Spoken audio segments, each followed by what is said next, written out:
One bill that I specifically want to talk about, and we talked about before, is SB 2, which is regarding concealed carry. And California has been doing their darndest to basically outlaw concealed carry. And as a concealed carry holder, this worries me because they just don't believe anybody should defend themselves with a gun, even when crime is rampant all over California. You shouldn't be able to protect yourself.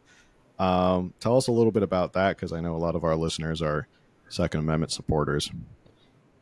Yeah, well, let me start with this background, man, which is like, uh, was it 2 years ago? We had a shooting near blocks from the Capitol, mass shooting, basically gang related. Gang related. This guy had a weapon he was not supposed to have. He was a felon who was not supposed to have a firearm, but he had a history of stealing weapons, stealing guns, modifying them, throughout his history. And of course, he did it again. He actually also got out of prison. He was supposed to do 10 years for like serious domestic violence against his girlfriend. He got out at 4 years because of the automatic credits. This guy gets out on the street, shoots up downtown Sacramento, kills 5 people. That's the problem, and we're seeing that across the state, man. Like that happened in the Bay Area, a few months back, 2 drive-by shootings. And they never want to talk about that, right? Instead, they go after like, well, hey, let's talk about concealed carry people. Okay, let's talk about them. There's been exactly one homicide involving a CCW holder in the last 10 years. One. Mm-hmm. Meanwhile, most of the time, the MO for these shootings is criminals who have a criminal past. They're not supposed to have guns. They're prohibited from having guns, but they have them. And Rob Bonta and the Department of Justice has done very little to get guns out of their hands. Instead, he wants to make this his big thing, right? Let's go after concealed carry holders who are law-abiding citizens who are literally going to their sheriff and getting a permit, so that they can, conceal carry. Let's go after them. And it also arises out of this Supreme Court case, right? Because this U.S. Supreme Court said, hey, you can't do this stuff, man. You can't have these, very arbitrary rules that infringe on people's Second Amendment rights. So in the aftermath of that case, they're trying to push this bill to, one, consolidate and say, hey, the rules are going to be uniform in every county, and you got to go through this whole rigmarole to actually get the permit to carry, and then establish all these places where you will not be allowed to conceal carry. It's pretty much, they've named pretty much every public place possible so that you essentially could not carry in almost any place, Right. including churches. Exactly. So look, there's some big constitutional issues with this, but they're trying to push this legislation this year. And I just think it's completely misguided because CCW holders are not the problem. And that's a fact. And moreover, you are infringing on people's constitutional rights who often need to carry guns to protect themselves from the dangerous criminals that you guys, the Democrats, have let out onto our streets and are, are victimizing people on the street, or victimizing businesses.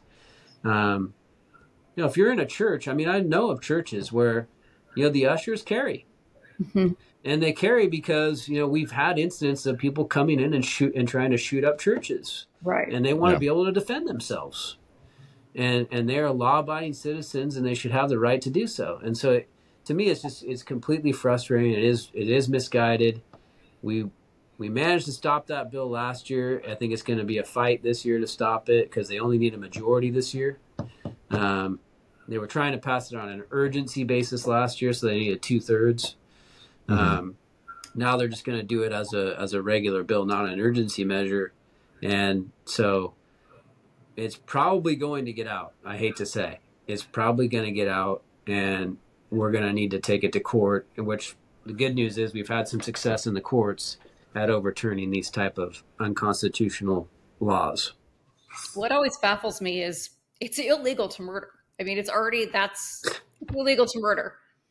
And so then these people go and murder, and then they go to prison for a day, and they, let them out with a slap on the wrist and like, don't do that again. And then they act shocked when it happens again.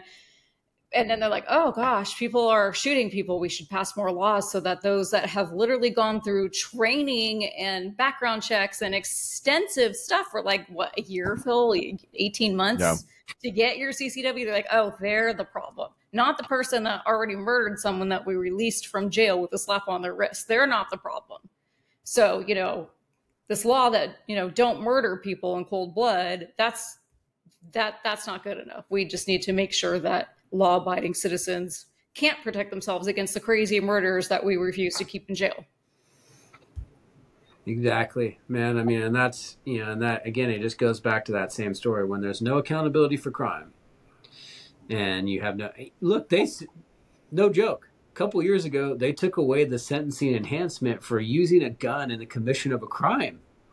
They took that away. It was a mandatory like sentencing enhancement if you used a gun in the commission of the crime.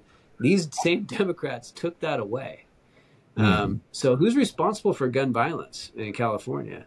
It's the Democrats. They're the ones that don't want to punish those who are actually victimizing people with guns on our streets. And it's not CCW holders.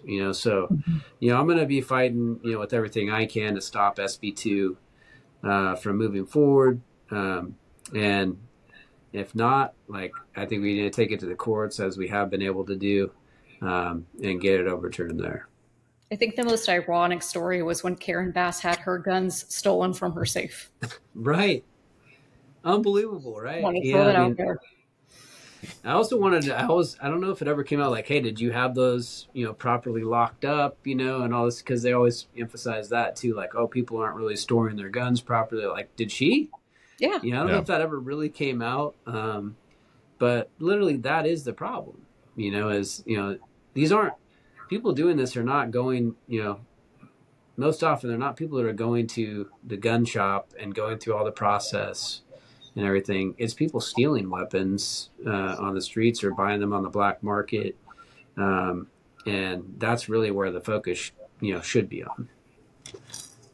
Yeah. I mean, it's such a tough hurdle. And even here in San Diego that is actually pretty good on CCW. Shout out to gun owners of San Diego. Did an incredible job actually pushing for lax CCW or easier CCW. You have to go through the whole process. I mean, it's background checks. You have to go through the sheriff's department, and then you have 8 hours of training, and it's not easy. And then they, even right now, before a bill, if hypothetically SB 2 gets passed, there's so many regulations you have to learn. Okay, you can't take it here. You can't take it here. You can't take it into a bar. You can take it into a restaurant that has a bar. So you have to constantly be thinking, okay, I have to follow all of these regulations and restrictions. So I'm abiding by the law, and I'm very careful because I don't want to get my Second Amendment right taken away. So yeah, and it's always the most law-abiding citizens who end up getting their CCW and following the laws, and then they're penalizing the CCW who follow the law to a T, and not the criminals who show up anywhere with a gun. They don't care about restrictions on where you can and cannot carry. Right. Next, you're going to have tracking devices on your gun so they know where it is at all times. I shouldn't give any ideas. I mean, they keep coming up with new bills, but the bottom line is they passed a lot of bills, over the years, and yet I point out, gun crimes are on the rise. California right now has a trend of 44 mass shootings a year.